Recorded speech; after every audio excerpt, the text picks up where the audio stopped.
que a sua vida, sua existência, o que você experimenta todos os dias, ao acordar, ao começar a lida de um novo dia, e também ao dormir, para descansar o seu corpo e a sua mente no sono, a vida.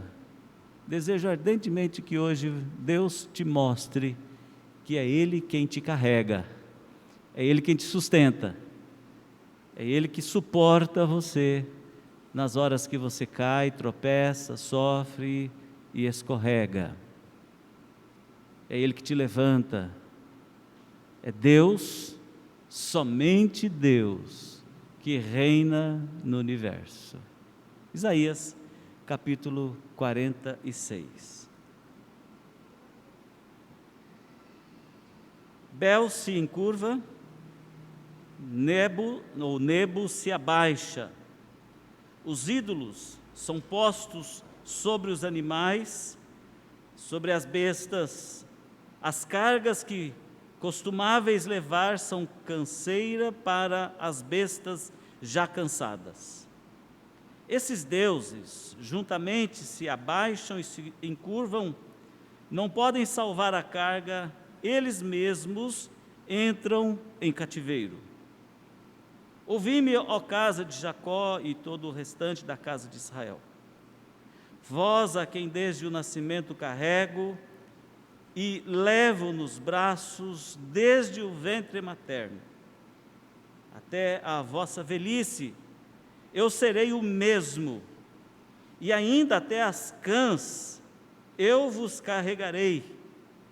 Já o tenho feito, levar-vos-ei, pois, carregar-vos-ei, e vos salvarei. A quem me comparareis para que eu lhe seja igual? E que coisa semelhante confrontareis comigo? Os que gastam o ouro da bolsa e pesam a prata nas balanças, assalariam o ourives para que faça um Deus, e diante deles se prostram e se inclinam.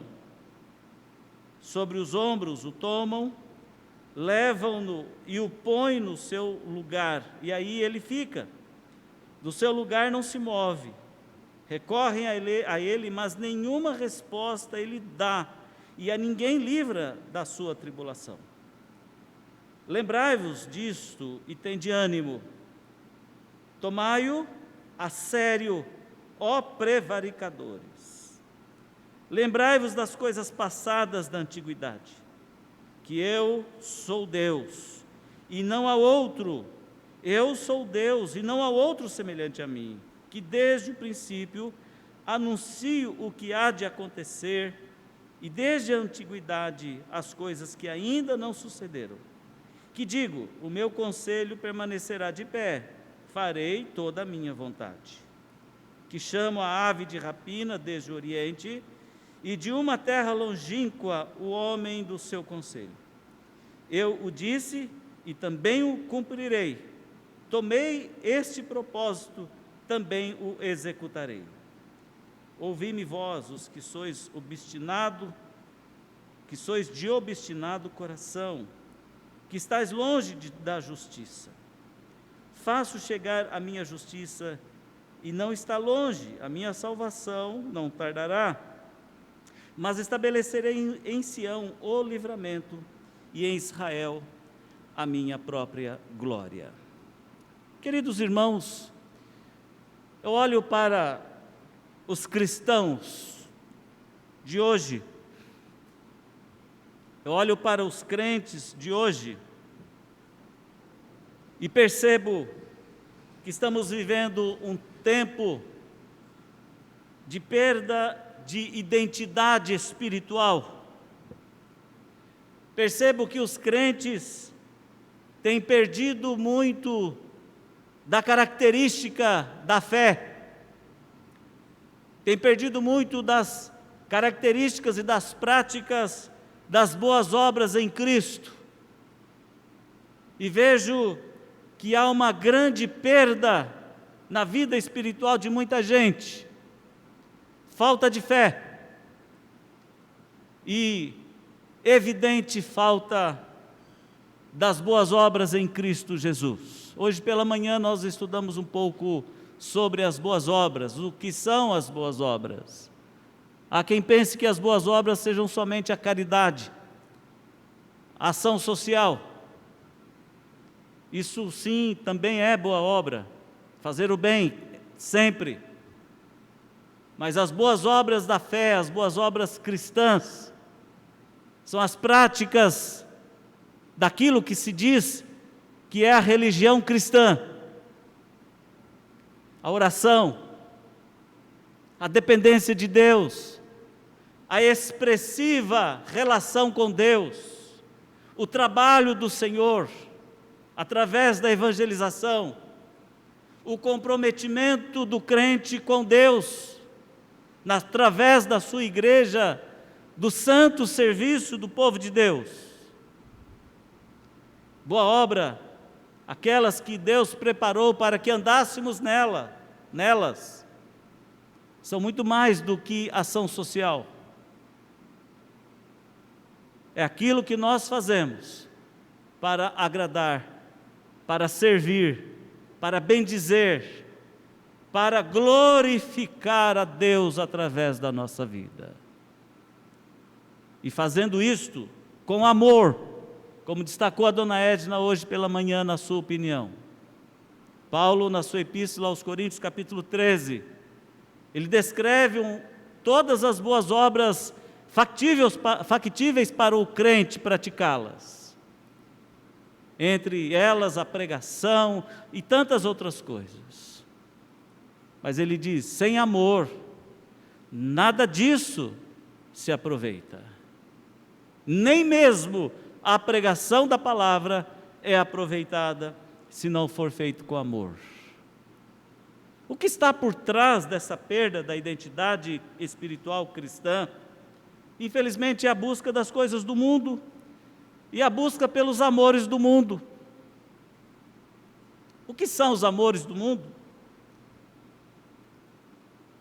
Os amores do mundo são aquelas coisas que seduzem o crente, seduzem o cristão, para que ele possa amar as coisas do mundo mais do que as coisas de Deus, assim como amar o mundo mais do que amar ao próprio Deus.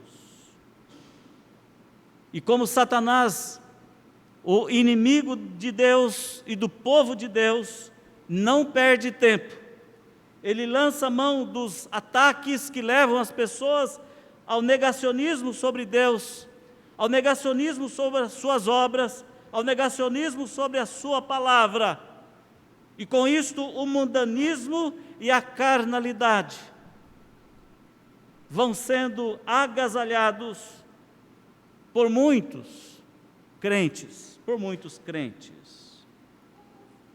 E então eu levanto uma pergunta para pensarmos sobre esse problema. Como nós podemos passar por isto? Permanecendo firmes, sendo fiéis, sendo verdadeiros servos de Deus, verdadeiros cristãos. Como passar por essa situação e vencê-la, sem cairmos na tentação que nos assedia o tempo todo? Eu entendo que nós devemos e precisamos passar por isto, entendendo que, como igreja, nós precisamos dar uma resposta, sabendo, sobretudo, que a graça e a soberania de Deus nos elegeu como sua propriedade exclusiva. Nós somos de Deus, a igreja é de Deus, o povo é o povo de Deus, e não podemos abrir mão desta prerrogativa espiritual. Se amarmos o mundo e as coisas que há no mundo, o amor de Deus não está em nós. E é o amor de Deus que deve nos constranger, é o amor de Deus que deve nos guiar. E é por esse amor, através desse amor, que nós devemos perseverar na nossa fidelidade, no nosso compromisso com Deus. Caso contrário, eu entendo que nós estamos perdendo e continuaremos perdendo a nossa identidade cristã, a nossa identidade espiritual. Você tem pensado e tem se lembrado que você é parte do grupo daqueles que são chamados povo de Deus? Eu quero lhe mostrar isto, dizendo que esse povo recebeu o chamado para ser adorador de Deus. Esse povo foi chamado para andar na presença de Deus. Esse povo foi chamado para servir a esse Deus. Esse povo foi chamado para dar testemunho desse Deus. Esse povo foi chamado para testemunhar sobre Deus. E como consequência desta obediência, desse atendimento ao chamado de Deus, Ele mesmo é quem sustenta, carrega, cura e liberta os seus eleitos. É Ele que nos sustenta e nos mantém com vida, com saúde e com a saúde espiritual. E a nossa compreensão precisa ser muito clara sobre isso, sabendo que Deus nos chamou para adorá-lo, para segui-lo e servi-lo como o único Deus e Senhor de nossas vidas.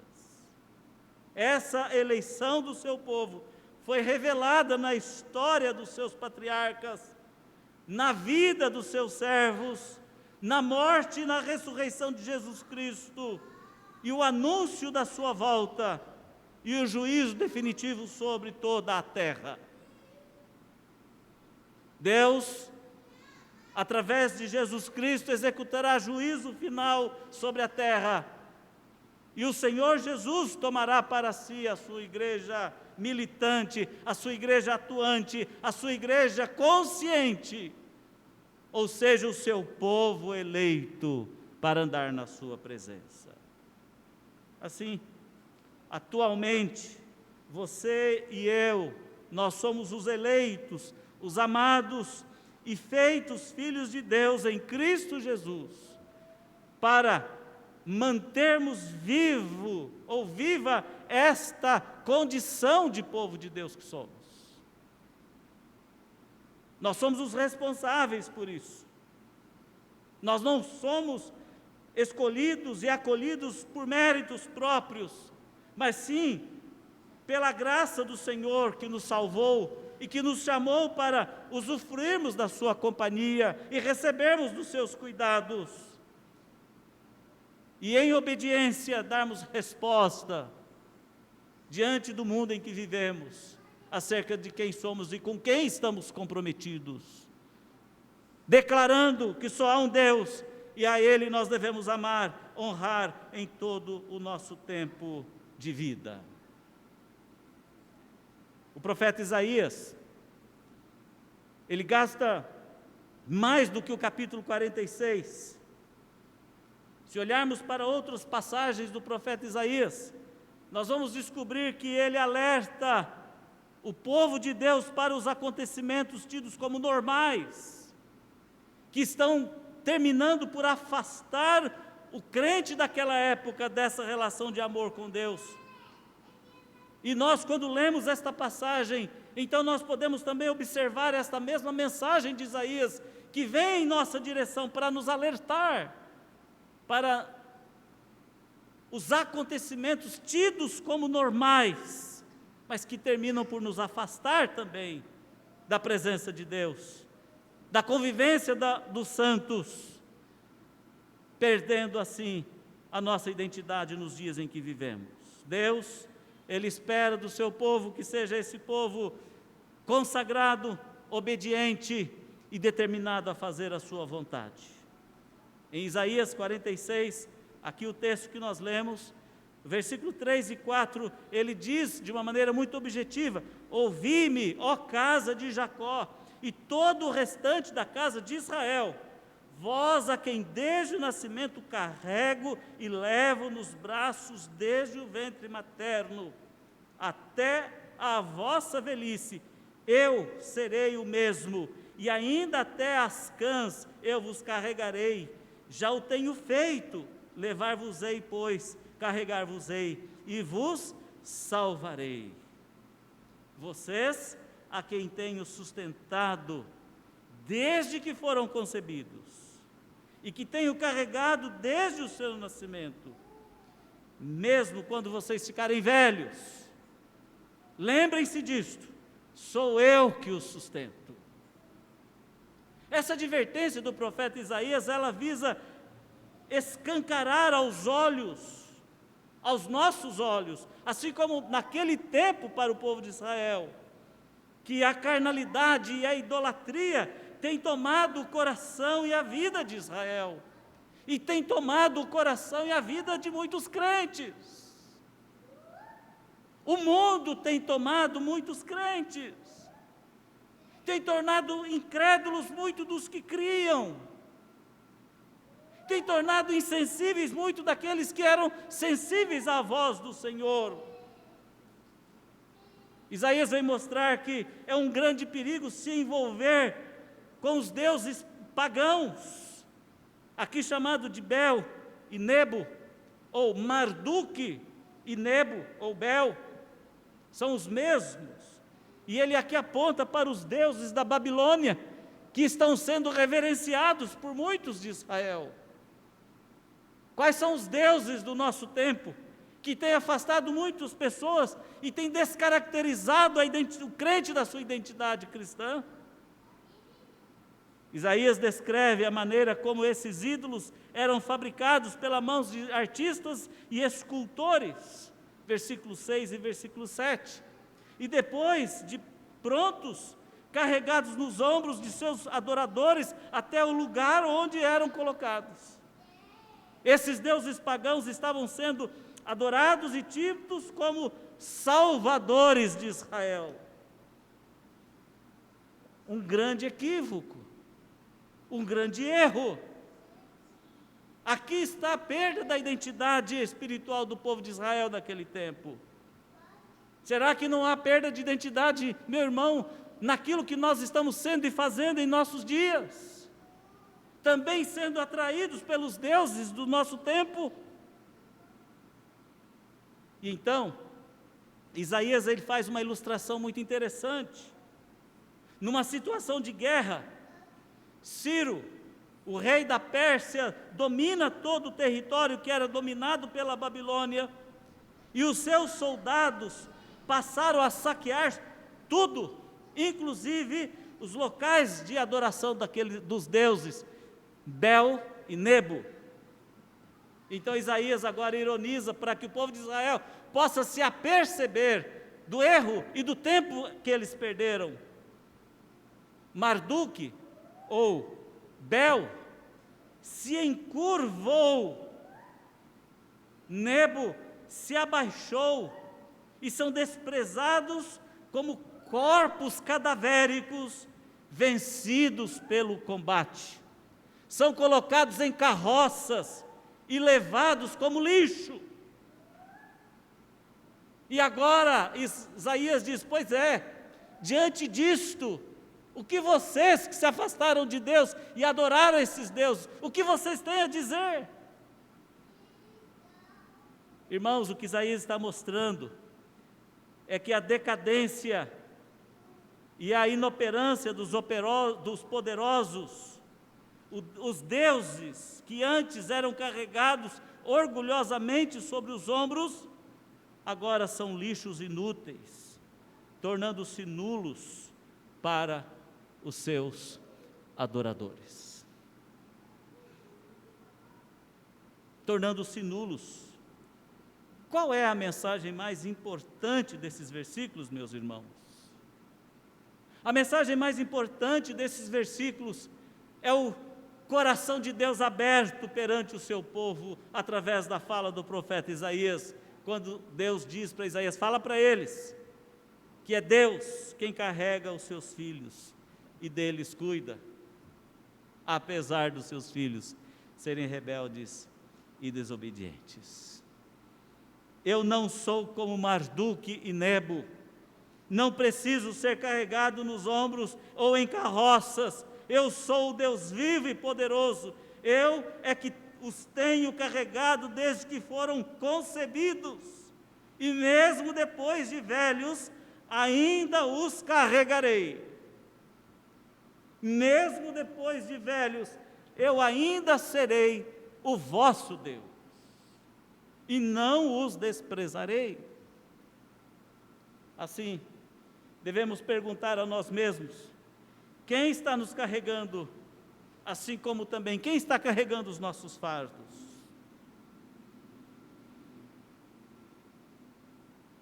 Eu ouço muitas vezes irmãos na fé, e quero aqui dizer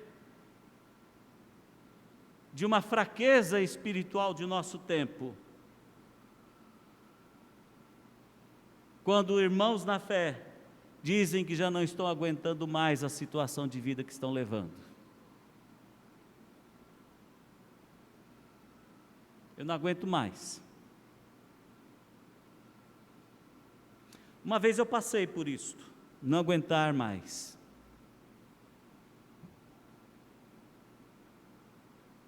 Eu mesmo passei por uma experiência muito séria de não aguentar mais. Foi um acontecimento poucas horas antes de eu ir para a UTI, quando eu peguei Covid.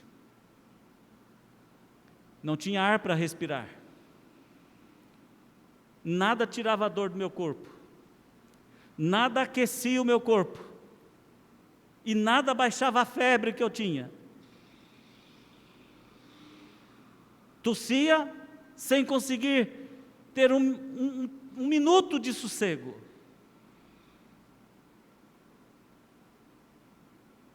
E naquele momento em que eu não aguentava mais, como que me despedindo de Nilza, eu disse: amor, não aguento mais.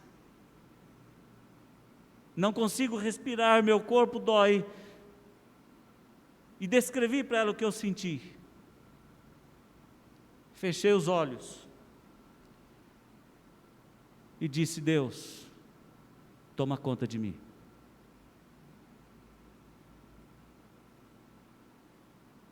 Se o Senhor quer me levar e chegou a minha hora, estou seguro em tuas mãos. Se for da tua vontade me curar, me livre desse sofrimento, pois eu estou precisando de socorro. Irmãos, eu tinha passado um dia inteiro de luta, já seguida de dias e noites anteriores, mas aquele dia foi de tormento o dia inteiro.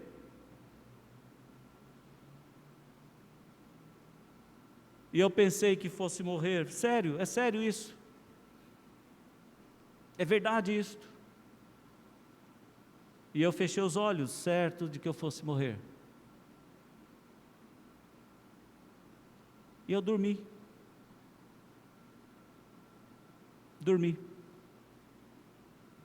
Isso era mais ou menos meia-noite e meia, mais ou menos já.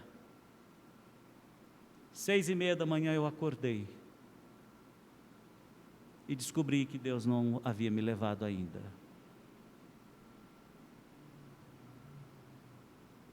E Nilza me pegou então e me levou direto para o hospital, e lá eu fui levado para a UTI. Estou contando isso, queridos, porque me foi um fardo muito pesado. Eu não aguentava mais. Tivemos irmãos aqui na igreja que tiveram experiências semelhantes. Mas tivemos testemunhos iguais de irmãos aqui da igreja que disseram, entregaram suas vidas ao Senhor. E a melhor coisa que existe é descobrir e passar pela experiência daquilo que disse Jesus em Mateus capítulo 11, versículo 28 ao versículo 30. Abra, por favor. Entender isto. Como é importante entender isto.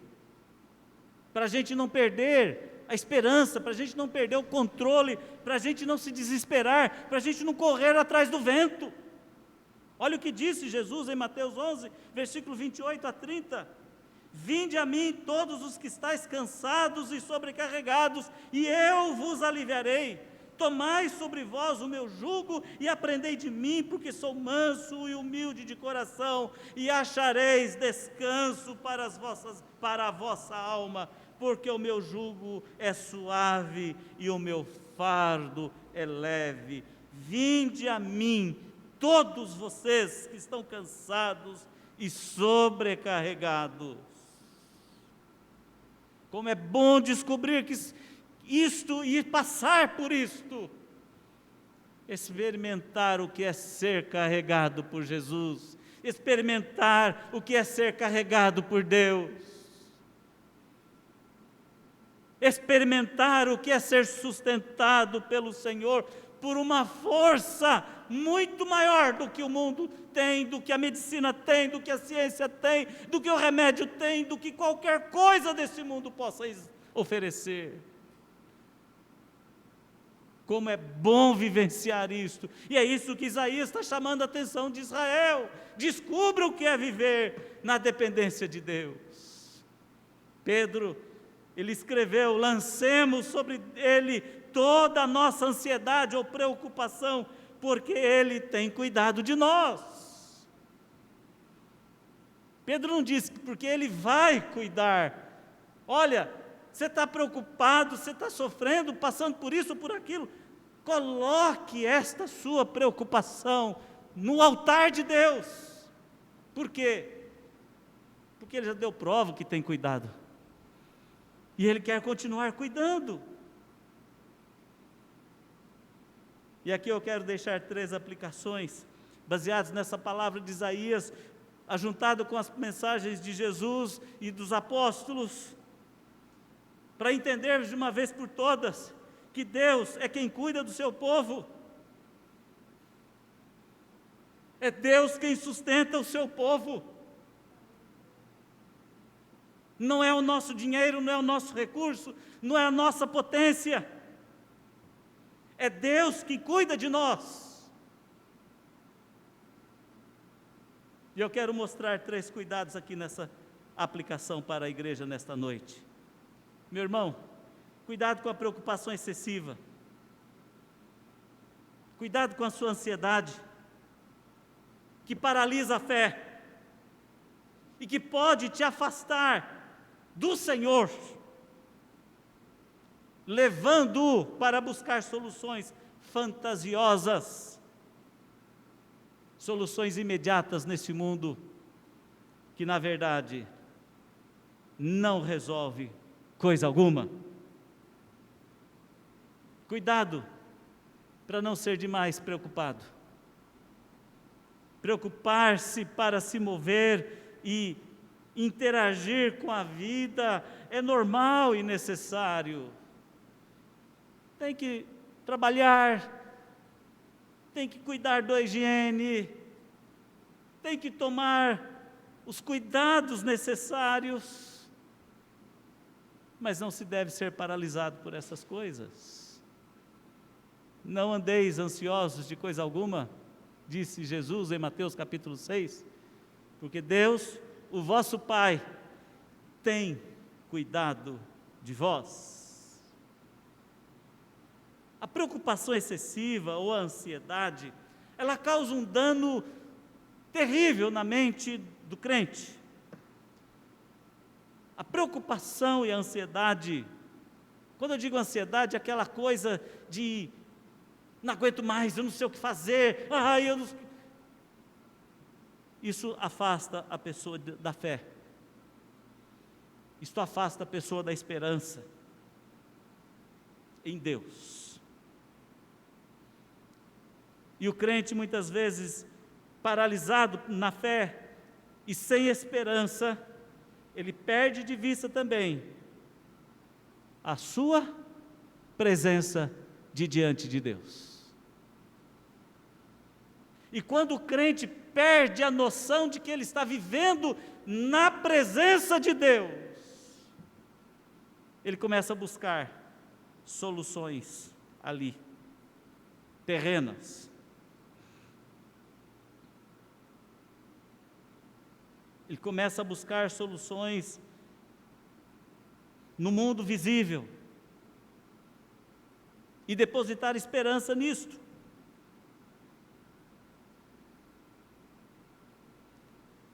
Meus amados irmãos, o que eu quero mostrar aqui é que as preocupações exageradas, a corrida do dia a dia, os imprevistos negativos, são os ladrões da paz, são os traidores que conduzem ao engano para se buscar o mundo e os deuses deste mundo. Foi o que Israel fez. Disse Isaías, vocês mandaram fazer os deuses pagãos da Babilônia para vocês adorarem? Pois é, agora que Ciro veio e destruiu tudo, esses deuses são carregados nas carroças, arrastados, amarrados pela corda e levados. E esses deuses que vocês se curvavam diante deles, para que servem agora?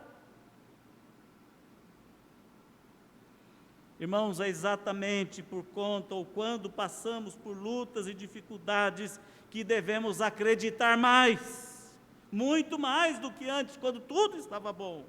Acreditar no poder de Deus, confiar na sua providência e se curvar diante dele e se lançar nos braços do Senhor para viver a vida abundante de salvo, de remido, para entender o que significa pertencer ao cuidado paternal de Deus como filho amado. Isaías nos deixa claro, e como é bonito, como é gostoso saber disto. Sou eu que carrego vocês, desde que vocês estavam no ventre das mães de vocês. Sou eu que tenho carregado vocês até aqui, historicamente eu os tirei do Egito. Eu revelei a Abraão, e eu tenho conduzido vocês e vou conduzi-los até vocês ficarem velhos.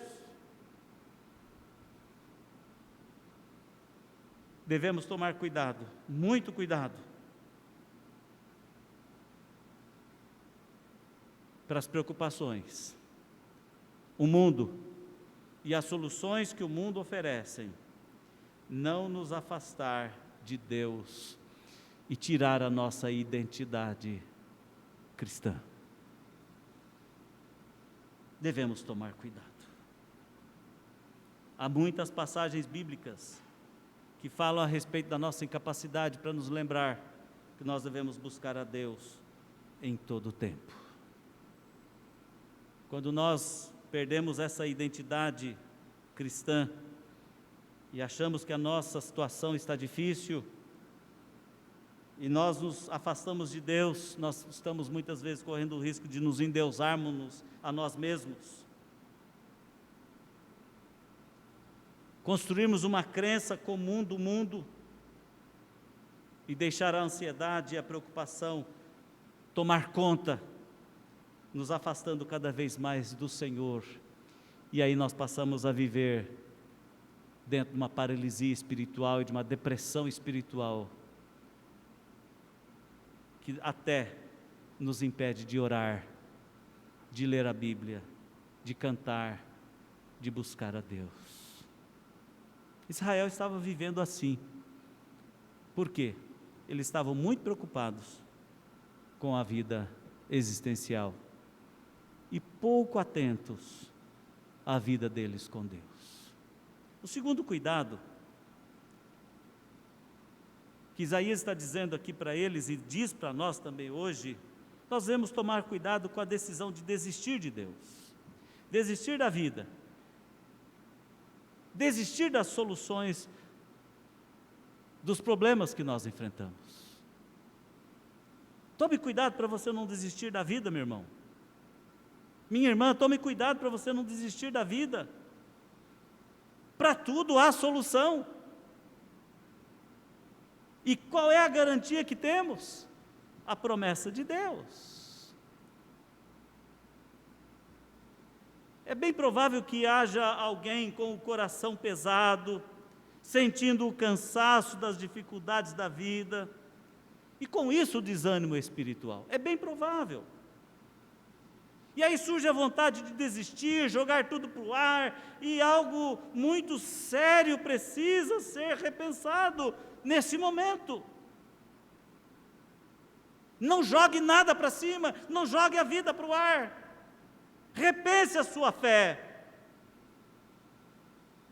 Repense a sua relação com o mundo e com as coisas que há no mundo. Repense as suas defesas em relação a Satanás e os dardos inflamados que ele está jogando contra você. É hora de repensar, não desistir. Durante a pandemia, os momentos piores, eu fiquei muito triste. Vários pastores cometeram suicídio. Vocês sabiam disso?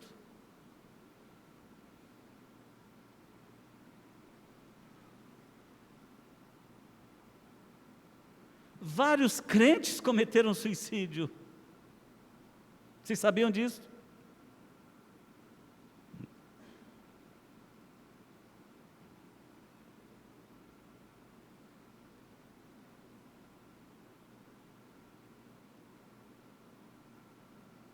Vários ministros, pastores abandonaram a igreja.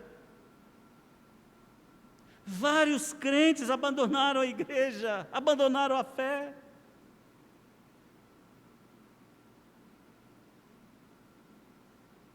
Isaías está dizendo, olha, no dia difícil, é exatamente aí que você deve se jogar diante de Deus e clamar por Ele. É o dia de viver pela fé. É o dia de não desistir. É o dia de buscar soluções. É o dia de não desistir da vida e nem desistir de Deus. Meu irmão, a vontade de desistir e jogar tudo para o ar é algo muito sério. Não caia nessa tentação. Não se deixe ser levado pelo mundo, Satanás e as coisas que Satanás usa.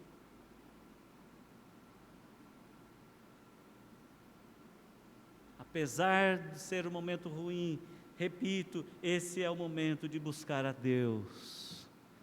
Esse é o momento de clamar por Deus. Esse é o momento de se colocar diante de Deus. Esse é o momento crucial.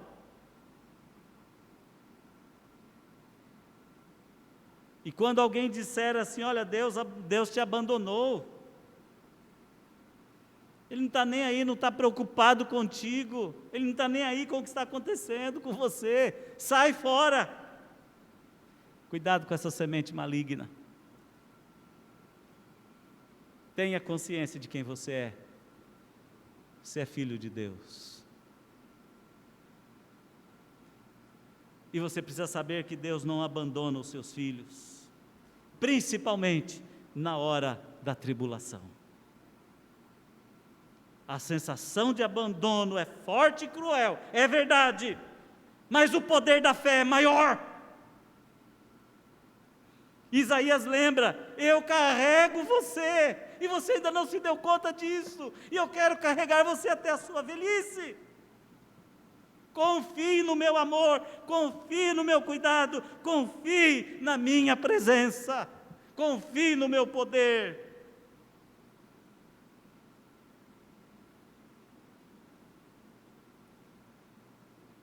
O salmista diz assim, na minha angústia, clamei ao Senhor por socorro, e Ele me ouviu quando clamei.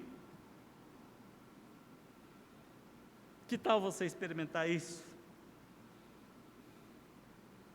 O salmista ainda escreve assim, agrada-te do Senhor, e Ele satisfará os desejos do teu coração. Desejo aqui não é futilidade, meu irmão.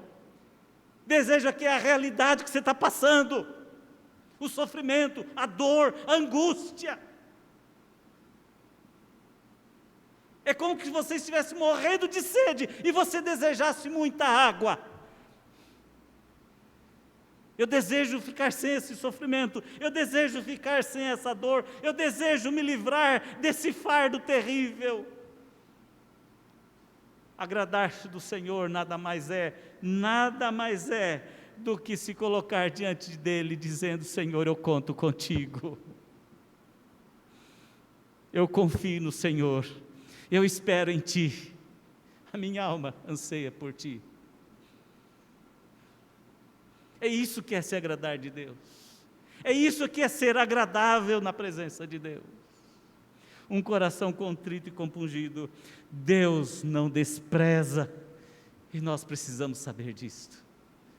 Nós precisamos viver com intensidade isto em vez de desistir. Jogar para cima. Por isso que a falta de vontade de viver é a pior perda que pode existir na vida de um ser humano, porque ele perdeu a essência da adoração. E esse é o terceiro ponto daquilo que devemos ter cuidado. Cuidado com a perda da essência da adoração. A mulher de Jó disse um mau conselho para ele: Jó, amaldiçoa o teu Deus e morra. Porque Jó não aguentava mais sofrer, ela era a esposa dele, o acompanhava, os filhos deles tinham sido mortos, perderam as riquezas, perderam tudo que eles tinham.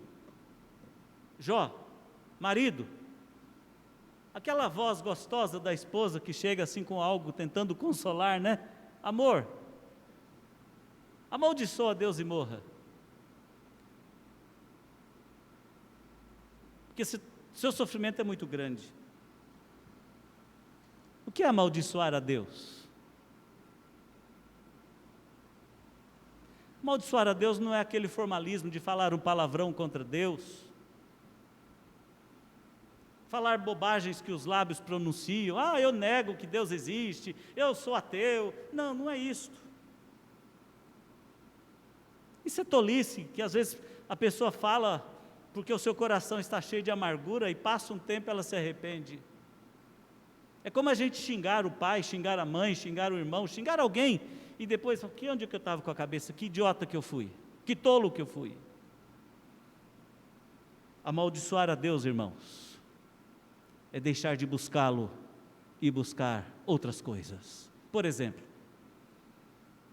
cometer suicídio.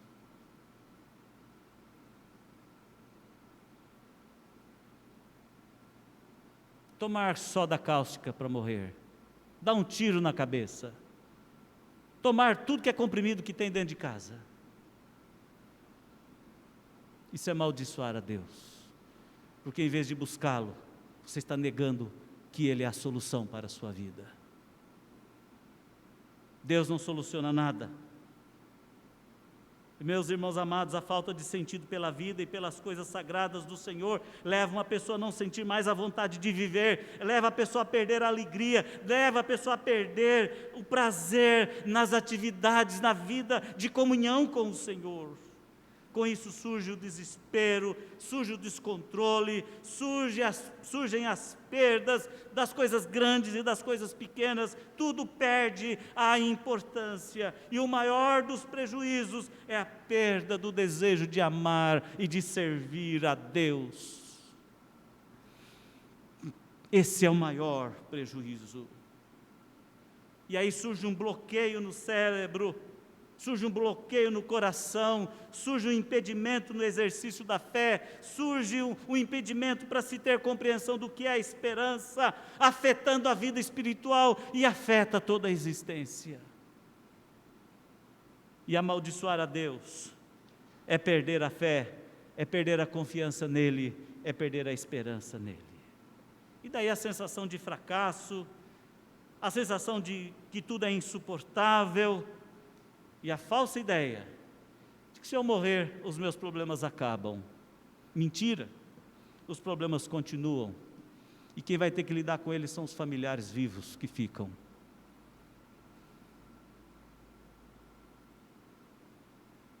Quem vai ter que pagar a conta é o pai, a mãe, o filho, o irmão, o parente mais próximo. E pior, nunca entenderá por que ele fez isto. Nunca entenderá. Hoje em dia os jovens estão querendo se suicidar sempre. Muitos. Qualquer coisa aí. Adolescentes de escola, gente. Que triste. Meninas e meninos da idade da Carlinha estão fazendo essa tolice. não tem sentido da vida. Papai e mamãe não faz oração com o filho, papai e mamãe não ensina a confiar, a crer em Deus, papai e mamãe não ensinam os caminhos do Senhor, e os filhos perdem o sentido da vida, antes de saber o que é a própria vida. Que triste! Meu querido irmão, Deus é o autor e cuidador, Ele é o provedor da vida, e precisamos alimentar a nossa compreensão de existência a partir dessa perspectiva. É Deus, somente Deus. A falta de viver, de vontade de viver, é parte do esquecimento do poder de Deus. É parte do abandono da esperança em sua graça.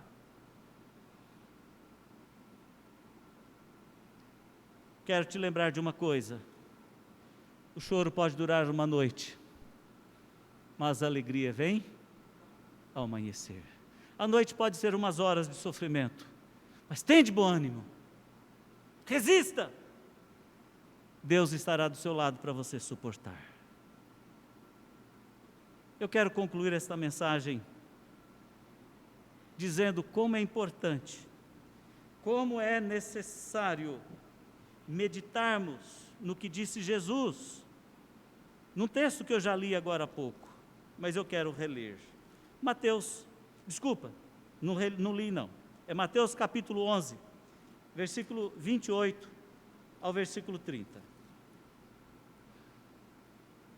Vinde a mim, eu reli sim, eu que estou fazendo confusão dentro do meu raciocínio aqui. Vinde a mim todos os que estáis cansados e sobrecarregados, e eu vos aliviarei. Tomai sobre vós o meu jugo e aprendei de mim, porque sou manso e humilde de coração, e achareis descanso para a vossa alma, porque o meu jugo é suave e o meu fardo é leve. Passe a pensar um pouco mais nisso, meu irmão. Sabe que você pode ir a Jesus, e Ele está dizendo: vinde a mim. A grande tragédia da vida cristã é quando nós invertemos os papéis e tentamos carregar sozinhos os nossos fardos, tentamos carregar sozinhos os nossos sofrimentos, em vez de permitir que Deus nos carregue como Ele prometeu. Esta é a pior tragédia da vida cristã. E eu quero te convidar hoje, agora, a entender o que significa viver na dependência de Deus. Eu é que te carrego, disse o Senhor. Você crê nisso? Quer seguir adiante na sua vida crendo nisto? Você quer ficar velhinho, velhinha, crendo nisto? Você quer morrer como quem vai descansar nos braços daquele que te carregou a vida inteira e que agora vai te carregar nessa passagem para a vida eterna? Você quer ter esse descanso? Essa tranquilidade? Baixe sua cabeça e ore a Deus, dizendo: Deus,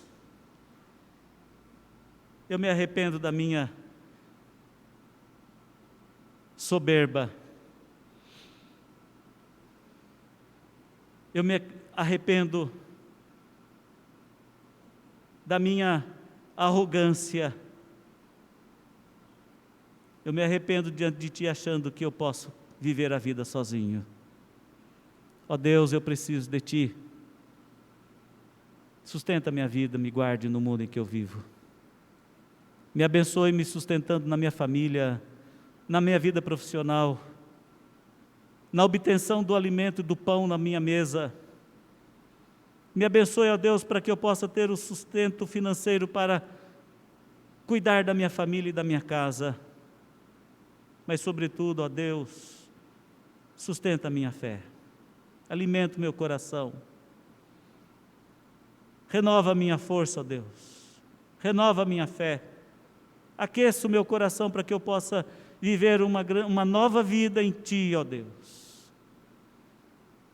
Nos momentos que eu tenho pensado em desistir, me perdoe e me levante, ó Deus. Eu quero seguir adiante usufruindo das tuas bênçãos, das tuas promessas.